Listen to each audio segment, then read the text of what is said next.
A Wicked Education, a study-hard romance, Book 2, written by Mika Lane, narrated by Win Ross and Kai Kennicott. 1. Jessica. So anyway, it was super hot, like 85 degrees when Stephanie, Melanie, Brandy, and I arrived in PV, you know? Yeah, I knew. How could I not know that Tiffany from down the hall had just gotten back from Puerto Vallarta for spring break?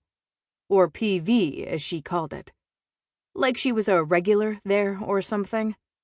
Where it was hot and sunny and beautiful and everyone got great tans? She'd only been talking about PV since the beginning of the semester. So, yeah, I knew.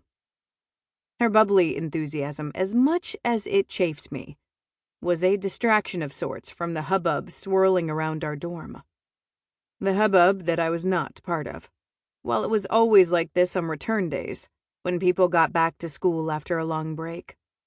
Today it was more like a bomb had gone off. After all, spring break was the most revered break of the entire school year.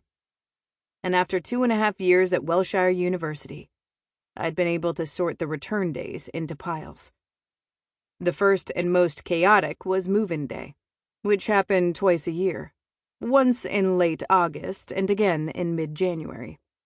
This was, of course, at the start of each semester, when rooms may or may not be shuffled. New people were moving in and had no idea where to go, and everyone's crap was piled up on sidewalks as their parents unloaded and then took off, before getting roped into carrying duffel bags and other junk into multi-floor walk-ups built before the ADA had required elevators and ramps. And if I were to rate those two move-in days, August was definitely worse because you were moving in everything you were bringing to school. At least over Christmas break, you could leave whatever you wanted to behind, making the January return a lot easier. Yes, January move-in was mellower. That was when you'd have your winter starts. There were fewer newbies arriving. Instead, just returning students putting away whatever new electronics and the occasional winter sweater they'd scored as holiday gifts. Today, though, was the most exciting of all return to campus days. The famed spring break return. Over holiday break, the weather was usually crappy, and most people all went to the same place, namely, home. Some would go to a boyfriend's or girlfriend's home, and a very select few went on an exotic vacation like skiing or some such. But those were few and far between. Spring break, though? Now that.